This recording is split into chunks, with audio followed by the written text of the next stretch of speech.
Olá, turma!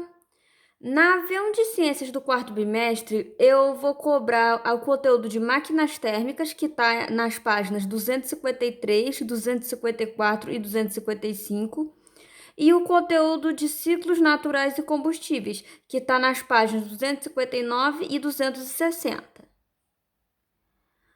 Vamos começar pelo conteúdo das máquinas térmicas. As máquinas térmicas são equipamentos capazes de converter calor em movimento. Os dois tipos mais comuns de máquinas térmicas são as máquinas a vapor e as máquinas de combustão interna. As máquinas a vapor, elas vão ter um forno onde o combustível é queimado, uma caldeira com água e tubos ligados à caldeira e uma turbina com um pistão. Uma coisa importante da gente lembrar é que todo tipo de máquina térmica vai ter uma fonte quente e uma fonte fria, porque a transferência de calor pela máquina é importante para que haja o funcionamento. Nesse caso aqui, a fonte quente é justamente o forno onde o combustível ele é queimado. E a fonte fria vai ser essa área onde o vapor é condensado para voltar a ser água e poder ser utilizado de novo pela caldeira. Quando o vapor que se forma nessa caldeira passa pelo pistão da máquina, vai movimentar esse pistão, permitindo que movimente outros equipamentos, como uma roda, por exemplo, no caso de veículos a vapor. O aquecimento obtido com a queima do combustível vai fazer a água ferver e movimentar a pás de uma turbina ou pistão de uma roda, como eu já falei. No caso de pás de uma turbina, é o que acontece nas usinas termoelétricas. Aqui temos a primeira máquina a vapor construída, que é a bomba a vapor. Essa bomba foi feita para poder bombear a água das minas de carvão. Isso a gente já estudou e tem no livro de vocês. Esse GIF animado mostra como funcionava, né? O vapor movimentando o pistão que movia esse equipamento aqui para que a bomba retirasse a água da mina. Então aqui temos a fonte quente e a fonte fria está nesse dispositivo que condensava de novo a água para reutilizar na caldeira. Outra invenção importante foi o tear a vapor. O tear é um equipamento que fabrica tecidos. E os teares a vapores foram construídos no século XVIII, na época da Revolução Industrial, e permitiu a fabricação de tecidos em maior quantidade em menor tempo, tornando-os mais baratos. No final do século XVII e início do século XVIII, que foi quando começaram a construir essas máquinas a vapor, isso foi muito útil para poder começar o que a gente chama de indústria, né? Que antes eram o quê? Eram as lojas de ofício, ou corporações de ofício, que eram locais onde vários trabalhadores faziam as coisas à mão. Isso também era chamado de manufatura. Só que com a invenção do maquinário a vapor, deu para produzir de forma muito mais rápida e necessitando de menos trabalhadores. Aqui vocês podem ver uma tecelã operando o tear a vapor e ela consegue produzir tecidos grandes e vários tecidos em muito menos tempo. E isso tornou os tecidos mais baratos, permitindo que as roupas ficassem mais baratas também. Assim é um tear manual. Antes da invenção das máquinas a vapor, era tudo feito à mão. Aí os tecidos demoravam muito para serem feitos e eram muito mais caros. Outra invenção importante foi o navio a vapor. As pás que movimentam o navio são movidas a vapor e não mais a vela. Não precisa mais de uma vela para movimentar o navio, né? Não precisa mais ser levado pelo vento. Isso foi vantajoso porque tornou as viagens de navio bem mais rápidas também. E o mais famoso é a locomotiva a vapor. A locomotiva a vapor também tornou as viagens muito mais rápidas. Antes, como que se viajava por terra? Geralmente era a cavalo, em carruagens, carroças ou montado no cavalo. não dava para fazer viagens com maquinário antes da invenção das máquinas a vapor. As máquinas atuais, que são as de combustão interna, foram inventadas depois. O vapor veio antes. Como a locomotiva a vapor, deu para as viagens serem muito mais rápidas e também as viagens acabaram ficando mais baratas, já que uma locomotiva pode mover um trem que esteja transportando muitos passageiros. O trem pode ter muitos vagões, cada um deles com vários passageiros, e assim transportar muito mais pessoas também. Como uma única máquina transporta muita gente, isso também tornou a viagem mais barata, mais acessível para as pessoas, mais gente pôde viajar. Antes teria que contratar uma carruagem, o que tornaria tudo muito mais caro, já que uma carruagem cabe poucas pessoas. Aí a passagem teria que ser mais cara. E além disso, que em carruagens, a pessoa que movimenta a carruagem tem que ficar trocando de cavalo com o tempo, e o cavalo é um animal caro de se criar. Então, o custo dos animais é alto. Aqui, o funcionamento da locomotiva a vapor. Como eu já mencionei, os vapores eles movimentam um pistão que está ligado à roda. E aí o vapor, ele entra no pistão e vai expandindo, né, deslocando esse pistão. Depois o vapor sai e o pistão volta para o lugar. Esses movimentos do pistão também vão ser conectados à roda e vão fazer a roda se mover, permitindo que a locomotiva ande. Nos Estados Unidos, ainda no século XIX, né, no finalzinho do século XIX, surgiu a primeira usina termoelétrica. Nesse caso, o vapor, em vez de mover um pistão, vai mover pás de uma turbina, que é esse equipamento aqui. A turbina ela é ligada a um gerador e conforme a turbina se movimenta, o gerador produz eletricidade. E isso foi muito útil porque a produção de eletricidade ajudou a poder criar vários equipamentos que nós temos hoje, né? Luz elétrica, posteriormente veio o rádio, e depois, no século XX, tivemos muitos outros equipamentos como televisão, computadores. Mas o princípio de tudo foi a invenção de máquinas que pudessem gerar eletricidade. E uma das primeiras foi a usina termoelétrica. Um ano depois de ser inaugurada nos Estados Unidos, inaugurou no Brasil, em Campo dos Goytacazes, no Rio de Janeiro, a primeira usina termoelétrica brasileira. Então, no final do século XIX, já tínhamos usina termoelétrica aqui no Brasil. Agora, e as máquinas de combustão interna? Nesse caso, não precisa mais de uma caldeira, um forno, nada disso. Basta ter o pistão com a vela de ignição e o combustível. Aí, como que funciona? Essa vela de ignição é onde produz a faísca que acende o combustível. Aqui nós temos o local onde entra o ar e o combustível. Quando ocorre a queima do combustível, geralmente gera uma explosão, né, uma pequena explosão, é bastante energia e essa energia movimenta o pistão.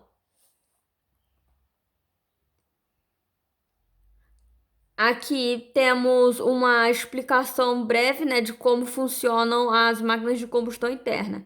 Elas funcionam em 4 etapas, geralmente. A primeira etapa, chamada de admissão, em que as válvulas do cilindro, uma das válvulas do cilindro é aberta para a entrada de ar e combustível, e o pistão desce aspirando essa mistura. A segunda fase é chamada compressão, que a mistura dos dois elementos é comprimida e a válvula é fechada e o pistão sobe. A terceira etapa, que é a explosão, que é justamente quando o combustível vai ter uma pequena explosão causada pela faísca produzida pela vela de ignição. E por causa dessa explosão vai ter expansão de gases, deslocando o pistão para baixo. E por fim temos o escape, em que uma válvula é aberta para poder sair os gases que foram produzidos na explosão. E com esses processos, o pistão vai se movimentando ao longo deles, né? O pistão desce, depois sobe, desce de novo. E esses movimentos do pistão vão movendo as peças da máquina. Aqui um esquema mostrando essas etapas, né, como que ocorrem. Aqui a aspiração, compressão, combustão, que é quando vai ter a pequena explosão, e aqui a exaustão, que é quando saem os gases. E ao longo de cada etapa, vocês vão vendo os movimentos do pistão para mover a máquina. Hoje em dia, nós temos muitos meios de transporte que são de combustão interna. Carro, caminhão, aviões, motocicletas, tudo isso usa motores de combustão interna. Nós não usamos motores a vapor na maior parte das máquinas hoje em dia. A maioria é combustão interna. E nas indústrias, hoje em dia, muitas indústrias usam maquinários movidos a energia elétrica, e quando são máquinas que necessitam de um motor, ou o motor é elétrico ou vai ser motor de combustão interna. Então, os motores a vapor hoje em dia são raramente utilizados. Mas ainda se usam usinas termoelétricas, elas ainda são importantes. Agora, sobre os ciclos naturais e os combustíveis. Conteúdo que, como eu já disse, está nas páginas 259 e 260. Nós chamamos de máquinas térmicas naturais aquelas que são movidas pelos ciclos naturais. Por que elas são máquinas térmicas? Porque o calor do Sol é importante no funcionamento. O calor do Sol gera os ciclos dos ventos e também gera o ciclo da água. E o ciclo do vento e o ciclo da água são as principais fontes das máquinas térmicas. Nesse caso, a fonte quente dessas máquinas térmicas naturais vai ser o próprio Sol. E a fonte fria pode ser o ar frio ou a água dos cursos de água. Aí depende da situação. Nós geralmente chamamos de energia hidráulica, que usa o fluxo da água, e de energia eólica, que é movida pelos ventos. Principais vantagens das máquinas térmicas naturais: elas não poluem o ar, se renovam continuamente e usam fontes de energia baratas. O vento e a água estão disponíveis ali na natureza, então acabam sendo baratos. É bem mais barato do que você ter que ficar extraindo combustível para utilizar, para você queimar. Desvantagens: elas dependem do clima, né? Tem locais que o clima não venta muito e também não vai ter grandes rios, ou às vezes o local é muito seco, aí não serve para usar energia hidráulica. E as mudanças no clima podem diminuir a eficiência dessas máquinas. Tem situações que você tem um local que até tem rios que servem para produzir energia hidráulica, porém você tem um ano mais seco e aí o volume de água do rio diminui muito. Aí diminui a eficiência de máquinas que usem essa energia. As máquinas térmicas naturais, elas podem ser usadas para moer grãos, como é o caso daqueles moinhos, gerar eletricidade, bombear água de terras alagadas. Para gerar eletricidade, a gente ainda usa muito. Existem usinas de energia eólica e usinas hidrelétricas. Aqui nós temos uma roda d'água ou moinho d'água. Essa daqui é mais para ornamentação, né? Só para enfeitar o ambiente.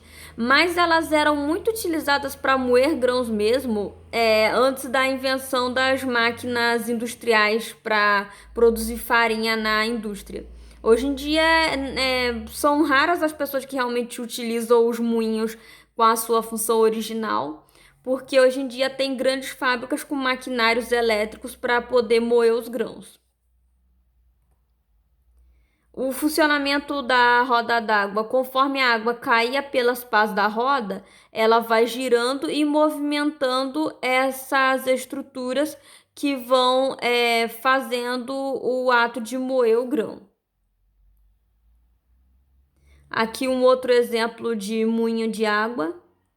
Nesse caso aqui, a pedra de moer está mais acima da roda, e conforme as engrenagens ligadas à roda d'água, elas vão sendo movidas, né, pela roda, elas movem esse pilar que está conectado à pedra de moer, aí a pedra gira e vai moendo os grãos que foram colocados aqui. E aqui o esquema de usina hidrelétrica. Na usina hidrelétrica, você tem o gerador ligado à turbina e a turbina é movida conforme a água cai e passa pelas pás da turbina. Para fazer isso, a gente tem que construir uma represa e um duto para que a água que está represada tenha que passar por esse duto, sendo obrigatória a passagem pelas pás da turbina antes de voltar para o seu curso normal. Então, acaba tendo que desviar o curso do rio para poder utilizar. E, como eu já falei, em épocas de seco, o reservatório pode ficar mais baixo e a força da água ser fraca e produzir pouca eletricidade. Mas ela tem aquelas vantagens de ser uma fonte de energia renovável e que não polui o ar. Aqui temos o moinho de vento. Os moinhos de vento, hoje em dia, eles são utilizados mais só como patrimônio histórico. Alguns são bem antigos. Alguns estão ali só para enfeitar a paisagem, né? Uma coisa assim, decorativa. Mas antigamente eles realmente eram muito usados para poder moer grãos. Aqui o esquema de como funcionava o moinho de vento, né? Conforme o vento ia movendo as pás do moinho, ele era ligado a uma estrutura que estava interligado à parte que moía o grão, a pedra de moer. O moinho, ele funcionava, nessas partes funcionava como catavento mesmo, o vento passava e girava. Só que algumas pessoas até chamam essa parte de catavento. Só que essa parte ela é ligada a um maquinário para poder fazer o ato de moer os grãos. E o moinho de vento inspirou a criação dos aerogeradores, que são máquinas que produzem energia elétrica a partir da energia dos ventos, também chamada de energia eólica. No Brasil tem vários parques eólicos. O parque eólico é uma grande área com muitos aerogeradores para poder produzir energia elétrica para o país. Eles são muito úteis. Assim como a energia hidrelétrica, os aerogeradores não poluem o ar. Uma desvantagem deles é que só podem ser construídos em locais onde tem bastante vento a maior parte do ano, e também tem a desvantagem de produzir muito ruído, mas é uma fonte de energia barata. E tem muitas cidades no Brasil que tem bastante vento ao longo do ano. O aerogerador também não pode ser construído perto de aeroporto, porque ele afetaria, né, dificultaria os aviões de poder decolar. Teria risco, por exemplo, de se o aeroporto for muito perto dos aerogeradores, durante a decolagem ou a aterrissagem, o avião poderia esbarrar e também isso causaria muitos acidentes. O funcionamento do aerogerador, aqui nós temos as hélices, né, do aerogerador, que algumas pessoas chamam de catavento, mas o certo seria a hélice. O vento passa movendo as pás da hélice e essa hélice está ligada a um eixo que é ligado ao gerador de eletricidade. Então, conforme o vento vai passando, move o eixo cujo movimento estimula o gerador a produzir a eletricidade. Então, é um equipamento até simples e muito, muito importante. E agora a gente vai falar de tipos de combustíveis, né? Existem combustíveis que são chamados de renováveis, que são aqueles obtidos de fontes que se renovam constantemente, como é o caso do álcool, né? No caso, a gente usa muito o etanol, que é um tipo de álcool obtido da cana-de-açúcar. Se vocês virem posto de gasolina, vocês vão ver lá que tem o preço da gasolina e também tem o preço do etanol. Alguns carros são movidos ao etanol, que é o álcool. Ele é mais barato do que a gasolina e como vem da cana-de-açúcar, ele é renovável. É só plantar cana-de-açúcar de novo que a gente consegue ter mais álcool. Tem o biodiesel, que ele é feito a partir de óleos vegetais, então é um substituto para o diesel comum. Tem a madeira, como o caso da lenha, que é usada em fornos a lenha. E tem o carvão vegetal, que a gente usa muito em churrasqueira. E existem os combustíveis não renováveis, que são aqueles que levam milhões de anos para se formar. Os mais conhecidos são os combustíveis fósseis, como o petróleo e seus derivados. Os derivados do petróleo são gasolina, querosene, diesel tradicional, né? O óleo diesel tradicional, ele vem do petróleo. Já o biodiesel vem de óleos vegetais. Tem que ter cuidado para não confundir. Para ajudar a lembrar, bio significa vida, porque o biodiesel vem de um ser vivo, no caso, os vegetais dos quais se extraíram o óleo. Outro derivado do petróleo, nós temos o gás de cozinha, aquele gás do botijão. Ele é um derivado do petróleo também, portanto, um combustível não renovável. O gás de cozinha também é chamado pela sigla GLP, que significa gás liquefeito do petróleo, justamente por ser um gás feito a partir do petróleo. O carvão mineral ele é muito usado em usinas termoelétricas até hoje. No Brasil, a gente usa pouco a usina termoelétrica hoje em dia, mas ainda tem países que usam muito, como é o caso de China, Índia, Inglaterra, Alemanha. São países que ainda dependem muito do carvão. E são países que têm muitas reservas de carvão mineral, então para eles acaba sendo vantajoso utilizar. E também temos o gás natural, que é um gás geralmente encontrado em reservas de petróleo. Geralmente onde tem reserva de petróleo também tem reserva do gás natural. O gás natural é muito utilizado em alguns veículos, né? Carros movidos a gás, Kombis movidas a gás. As vantagens dos combustíveis fósseis é que eles não dependem do clima. Eles também produzem bastante quantidade de energia quando queimados, porém eles não se renovam e eles são muito poluidores. Os combustíveis renováveis, eles poluem menos e também tem essa vantagem de poder se renovar, já que é só plantar os vegetais novamente. Só que eles são menos eficientes na produção de energia e dependendo de onde a pessoa viva, pode ser que o combustível não renovável seja mais barato. Quem mora em países que tem muito carvão mineral no solo, por exemplo, o carvão mineral vai ser mais barato.